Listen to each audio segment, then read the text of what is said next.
Facebook groups can either be a great lead generation and marketing tool, or they can be a huge waste of time. And that's why today I'm sharing the top 3 types of Facebook groups that are going to market your business in a way that grows your network, generates more leads, and even increases your referrals from past clients and customers. So if you want to learn that, then let's get into today's video. Welcome back to the channel. My name is Braden McKee, and I teach content marketing strategy to real estate agents and small business owners. So if you are looking for real estate marketing tips, small business marketing tips, then go ahead and hit that subscribe button and notification bell. All right, today we're talking about the top 3 types of Facebook groups, and I want to tell you real quick about my background and why I am so passionate about using Facebook groups to market your business, especially if you are a small business owner or if you are a local business owner. So I was a full-time real estate agent for 7.5 years up until really the end of 2023, when I decided that after years of thinking that I wanted to start a marketing company, I was going to start going all in on gaining marketing clients and teaching marketing through this YouTube channel and digital marketing resources and products, right? Well, I have been using Facebook groups almost my whole career as a real estate agent. Since 2017, I've had a successful local Facebook group, and I've also experimented with other Facebook groups. So I've had multiple that I've grown and multiple that I've gotten leads from, but I've also had a few that I engaged with, and I did some strategies, tried some things out, and I've tested so many different things that I know exactly what works and what doesn't work, so that you cannot waste your time with these Facebook group strategies that are going to really just have you creating content and spending time and having conversations with people who are never actually going to do business with you. That's what I want to prevent in today's video. So from my experience and also from teaching other real estate agents and working with other business owners, these are the top 3 types of Facebook groups that I would focus on. And I'm not saying you should do all 3 of them. I'm just telling you, you should pick one of the 3 of these and focus in on it to grow your network and build engagement in a community around your brand and business, so that way you can generate more leads, generate more sales, and grow your network. If you're looking for Facebook group ideas, I do have a free resource where you can get a list of a bunch of different Facebook group ideas and names so that you can get started. So whether you want to start a Facebook group or you already have one and maybe you just want to kind of spruce it up, clean it up, market it a little bit better and brand it, this is where I would say go download that resource. It's going to be in the description with a link. You can sign up and get that free PDF. So the very first type of group would be a local community group. Now, if you are a local service provider, you're a real estate agent, a lender, you maybe are a plumber, or you have a home repair company, this is a really great type of group to start. Whether you want to have it be a particular neighborhood, a particular city, zip code, or maybe you're trying to work a master plan subdivision, you're going to know how big of an area you want to work and how big of an audience you might need to generate the type of business you need to meet your income goals, and also to get the sales and the number of services that you need to actually have a sustainable business. If you're a plumber, working one neighborhood might not make sense for you, because you might need to have 5 customers a day. And unless the neighborhood is really, really old, if you're working a neighborhood and, are you going to have 5 services a day to be able to grow your plumbing business? Probably not. But if you work a zip code or a city, that is probably a better plan. So a local Facebook group is really great for local small businesses. Typically that provides services, but this could be really any local business. If you're a coffee shop owner, if you have a boutique or something where people can go in person or work with you in person, and you are locally based, this is something that I would definitely consider, because people want to know what's going on in their local area. They want to stay connected with the local community. So if you can foster a local group, this is something that is going to be really good for you as the leader, because you're going to be generating content and conversations and seen as the leader. And then what that's going to do is increase your brand awareness. You're going to start having more conversations. You're going to start growing your network and your impact. And that is going to lead to more sales, especially when you start growing that network and the conversations, people are going to find out what you do, and now they're going to know about you. But also, when somebody asks in the group and people start recognizing your name, if they are asking for a plumber, for a real estate agent, for the best local coffee shops, you're going to be able to chime in and say, hey, that's what I do.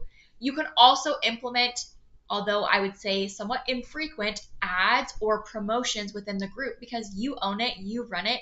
You can decide the frequency. And so this can be a great way to advertise the group. Now, the other thing about a local Facebook group is that generally these are people that are either going to be already living in that area so that you know that they're in your target location, right? Or they may be considering moving into the area.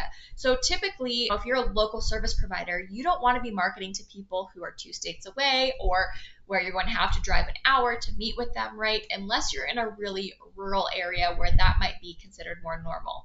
You want to market specifically to the people that are actually going to be able to work with you and that you're going to be working with on an easier basis rather than trying to work with somebody who is hours away from you. So ideally, you're going to have those people at your disposal right there, and you can generate the conversations and create the network. And this is a great way also for you to connect with other local business owners that you might start being able to refer from that group. You can do threads about local business owners, maybe create a referral network within that. You promote their business, and when you promote somebody's business, because of the law of reciprocity, they're likely to promote you back. So local groups are a really great way to do this. Real estate agents typically will do this to farm a certain subdivision or neighborhood, and sometimes they might just want to work a particular city or area. You can also refine this local area group. If you're in a large metropolitan area or a large city, you can refine this and have a certain demographic or segment that you're trying to reach. You know, if you're a personal trainer and you work with dads who are in their 40s who kind of have that dad bod, maybe you could do like a dads of Minnesota group or a dads of, Dallas, Texas group or something like that, so that you can try to reach the particular segment of that group. It's still local, but now you have more of a targeted niche and audience within that local segment of your group to try to market to and build relationships with. The second group type that I would consider as a small business owner starting is a niche or specialty interest group. So this can work if you're local, and it can also work if you're an online business owner. So you just have to consider, if you're local, do you want to make it a local and niche group, kind of like what I was talking with the personal trainer example? Or if you are an online business owner, just making sure that it's still within your niche, but broad enough to reach the audience that you need. So for me, I have a podcast, which is the Modern Real Estate Mama podcast. And this podcast actually stemmed from my niche interest Facebook group, which is for moms in real estate. We talk about business, marketing, mindset, and a little bit about mom life too. And really, I'm trying to reach this audience to market to them and to help them with their marketing and their real estate business. So what that group has reached an audience that is really national across the US, that are moms in real estate that want to connect over the right marketing activities to do to be able to build their business, but also do it in a way that's sustainable for their family life. And this has worked really well. This group is something that has created a community. There's referrals going on. There's conversations happening. And this is ideal as an online business owner. Now, you could do the same thing, but in a local capacity for a certain niche. And really, what you want to do here is connect with a certain hobby or interest that is going to be defining for your ideal client or customer. So if you're a boutique owner who is online and you specifically style, let's say, women who identify as being mid-sized and they want to have a certain look. Maybe it's a boho fashion boutique, right? I'm just doing this off the top of my head, and I feel like this was a bad example. But let's say that is, what your boutique caters to, and you want to offer, fashion and style tips and styling advice for mid-sized women who love the boho style of fashion. Well, this could be a great thing because this appeals to probably a large number of women that are across different locations, right? If you're an online boutique, you don't need to have it be local to you because you can have people from California and you can have people from Iowa and people from Denver, people from Florida and people from New York, right? You don't have to be in one certain location, but you're going to want to use the keywords boho, mid-size, fashion, style, things like that in your title and description to attract the people who are interested in that niche topic. And that is going to be something that brings your community together, and you can market to them, provide content, tips, advice, and then also point them to your particular boutique's items and things that you have for sale. This is something that works really well when you know your ideal audience, your ideal client, and what they're looking for, and what is going to be the topic or the interest that's going to bring them together. So obviously, if you have someone who is petite and maybe a size 0, they're not going to really resonate with being mid-sized. They may resonate with liking boho fashion, but if you're going to be styling somebody who is mid-size versus, a size 0 or a size 2 differently, then that person is probably not your ideal client. And so that is why that mid-size term is going to unite them and their interest in the boho fashion. And that's a great thing with Facebook group marketing, is that when you can bring together a community of people who are interested or dedicated to a certain niche, topic, interest, hobby, it's a connection point, and that connection point actually creates conversation and engagement, which is part of the reason why Facebook groups work so well, because people want to be connected. And sometimes when you're not local or you are doing something online, having the online group to create the conversation and engagement and connect people in a way where maybe they're feeling like they don't quite have somebody local or in person that understands that. Well, now those conversations and those engagements that are happening because they're connected through this community are actually doing some of the work for you to attract more people into your group, to have the conversations where you can come and chime in, but there's other people within the group being your ambassadors and creating conversations and engagement for you. So the niche and interest group is something that I'm really passionate about. My first group that was local was also a hobby or interest group. It was my Dog Moms of Phoenix group. I still have it. It's still growing strong. And in 2020, this was actually where 1/3 of my real estate business came from, which was also my biggest year in real estate. And so for me, I knew that that was something that just wasn't in my local area at the time. Many groups came and followed it, but their focus was kind of different. Many of them focused on like dog training and things like that. But mine really was about the community and connecting people who identified as dog moms, and they're in the Phoenix, Arizona area. So these are groups that are really, really powerful. And if somebody has a strong interest or a hobby, these are great connection points, and you can connect with them as long as you're also into that hobby or niche. If you're not into the same things as the group that you're starting, it's probably not going to work out that well. So that is what I want to leave you with on that topic. But a niche interest can work for both online or in-person local business owners. And I would definitely consider one if you really know your ideal client and what they're interested in. That's going to be a match for your marketing and your products or services. The last Facebook group that I would consider starting as a business owner would be a VIP or past client Facebook group. So this is going to probably be a smaller Facebook group, but it's going to be more intimate.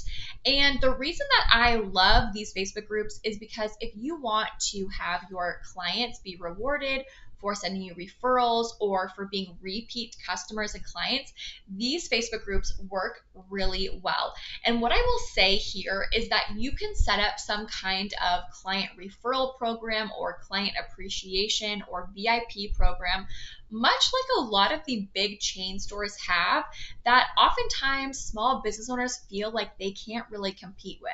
Well, you can do this with a big portion of it being within your Facebook group. And the great thing here is that, people who are your past clients and customers that are likely to be repeat clients or to refer you more business, that are in this group are probably more dedicated to you than just your everyday customer or client. So the people who are joining this group are interested in hearing from you on a continual basis because you're going to have to invite them in. And you know that when they join that group, they do want to continue to hear from you, even though they may have already purchased from you. Now, if you have a database or a marketing list and you want it to be more than just your VIP or past clients, you could also invite them in and then, of course, engage them with your marketing activities and your content. I would just be really careful that you don't just invite everybody into this group, because I think there's a lot of power in having a smaller but more intimate kind of exclusive group that is really dedicated to your brand and your business. This group is going to be a little bit different in how you market to them, because I don't feel that you need to market to them as much as you want to reward them and continue to engage them and serve them as your past clients and customers. So you've already gained their business at least once, hopefully more, or hopefully enough for them to continue to refer you to friends, family, coworkers, right? Well, you probably want to set up a content system where you are thinking about them and what's going to be relevant now that they've already bought from you. And also what is going to be relevant for them or encouraging them to refer you or share about your business to other people. So your content plan and your content strategy is going to be a little bit different here, because you already have their contact information, they've already purchased from you or referred you to somebody that they know, and you want to continue to nurture them on the other side of the sale rather than trying to gain the sale, because you've already got that. So this is why your content strategy is going to be a little bit different. You don't want to treat them the same as every other marketing Facebook group you might have or might have had in the past, because that's not going to appeal to them as much, because you've already earned their business and they're like, look, we already bought from you and maybe we want to buy from you again. And depending on what you sell or what your service is, they may not need to buy from you as frequently, or maybe they do. Maybe you're a local coffee shop and this is something where they're going to be coming in on a weekly basis or maybe even more, right? But you just have to take in the considerations of what's going to be helpful for your past clients who have already done business with you, rather than trying to attract them as a first-time client or customer. If you haven't already, make sure that you grab that free PDF with a list of Facebook group names and ideas so that you can get started, or maybe just clean up and better brand your existing Facebook group to attract more leads and clients or customers. I do have a 4-week program. Now, it's not live right now, but you can watch the replay if you are a real estate agent. And if you are just a small business owner who maybe you're local or maybe you're online and you think that, learning how to set up and market with a Facebook group would be helpful, you can purchase that replay and the resources down in the description below. I am going to be releasing another round of that in the coming months. I'm not exactly sure when, but if you're interested and you want to get on the wait list for that, you can always email me at marketing@bradenmckee.com. That way I know that you're really interested in that, and maybe if I had enough interest, I could start up another group a little bit sooner than what I'm planning to. But what I want to say is that there's a lot more that goes into a Facebook group rather than just starting it. And you do have to be committed to building up a community. It's a little bit different than just building up an account, because you really are going to have to be the leader and step into that front role of being the leader in posting and engaging and commenting, right? Having conversations and making sure that the group is set up to create community conversations and also to generate more business for you. So if you are committed to that, it can be a really, really great platform and tool to use for marketing your business and increasing your sales, increasing your clients. But you've got to have the commitment before you start. So if you want to learn more about that, go ahead and hit the subscribe button and notification bell, and I will continue to talk about Facebook group marketing strategies as part of your content strategy on this channel.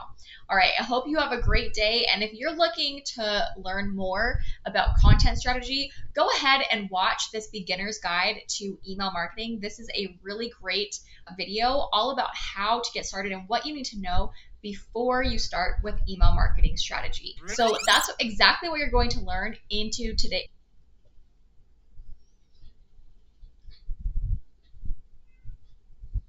These are the top 3 Facebook group types that are going to market your business in a way that grows your network, increases your leads. What is wrong with me?